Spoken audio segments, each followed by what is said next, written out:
Assalamualaikum warahmatullahi wabarakatuh.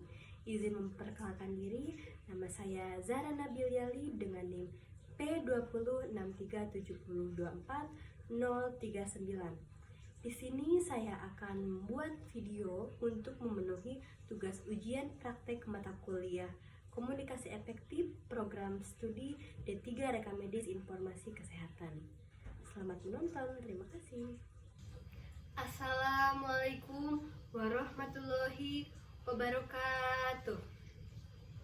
Alhamdulillahirrabbilalamin. Wabihi nasta'inu ala umuri dunia wadin. Wassalatu wassalamu ala asyrafil anbiya'i wal mursalin wa ala alihi wasahbihi ajmain, amma ba'du.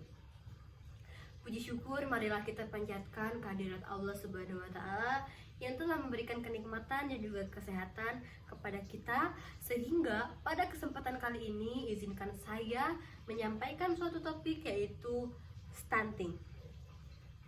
Sholawat serta salam tak lupa kita curah limpahkan kepada junjungan Nabi, yakni Habibana wa Nabiyana Muhammad Sallallahu Alaihi Wasallam, kepada para sahabatnya, para tabiin tabiatnya, para keluarganya, dan juga semoga sampai kepada kita selaku umatnya.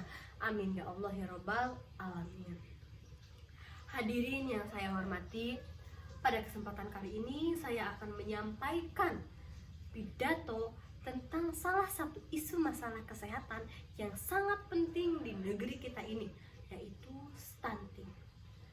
Stunting adalah kondisi di mana anak memiliki tinggi badan yang jauh lebih pendek dibanding anak-anak seusianya akibat kekurangan gizi kronis. Stunting bukan hanya soal tubuh yang pendek, tetapi lebih dari itu. Ini adalah tanda bahwa anak tersebut mengalami kekurangan gizi dalam waktu yang lama. Hal ini dapat menyebabkan kepada perkembangan otak, kesulitan belajar, dan juga kesehatan jangka panjangnya. Menurut data dari Kementerian Kesehatan Republik Indonesia, prevalensi stunting di Indonesia masih sangat tinggi. Bahkan negara Indonesia termasuk ke dalam angka stunting tertinggi di dunia. Hal ini bukan hanya berpengaruh kepada individu, tetapi berpengaruh bagi masa depan bangsa kita. Anak-anak yang mengalami stunting beresiko lebih tinggi karena akan mengalami kesulitan dalam belajar, produktivitas yang rendah, dan juga penyakit kronis seperti diabetes dan juga hipertensi di masa dewasa. Hadirin yang saya hormati, mengapa stunting bisa terjadi? Stunting bisa terjadi dikarenakan yang pertama, kurangnya asupan gizi pada masa kehamilan dan juga masa awal kehidupan anak. Ibu hamil yang kekurangan nutrisi akan melahirkan bayi dengan berat badan yang rendah. Ini adalah salah satu faktor dari penyebab terjadinya stunting. Yang kedua, pola makan yang tidak seimbang. Banyak keluarga yang kurang memahami akan pentingnya makanan yang seimbang dalam makanan sehari-hari. Yang ketiga, kondisi lingkungan yang buruk. Sanitasi yang tidak memadai dan juga kebiasaan yang kurang bersih ini dapat mempengaruhi, karena anak-anak rentan terkena infeksi seperti diare yang menyebabkan penghambatan penyerapan nutrisi. Yang keempat, kurangnya edukasi tentang kesehatan. Banyak orang tua yang kurang memahami tentang pentingnya pemantauan terhadap tumbuh kembang anak. Lalu, bagaimana cara untuk mengatasi dan mencegah stunting?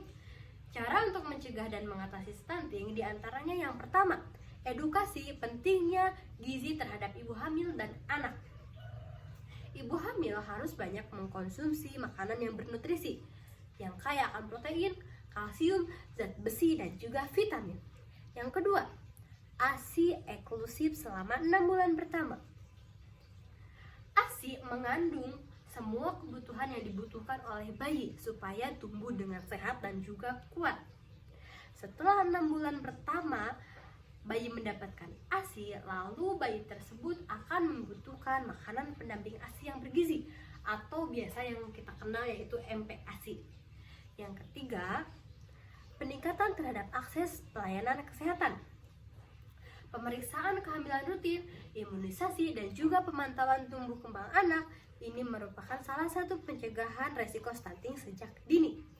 Yang keempat, kondisi lingkungan yang bersih. Pemantauan sanitasi yang bersih atau air yang bersih ini dapat mempengaruhi terhadap pencegahan resiko stunting. Karena kondisi air yang bersih ini adalah mempengaruhi sekali terhadap anak-anak.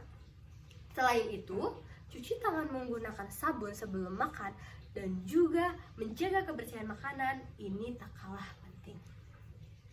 Hadirin yang saya hormati, mengatasi stunting bukanlah hal yang mudah. Ini adalah tanggung jawab kita bersama.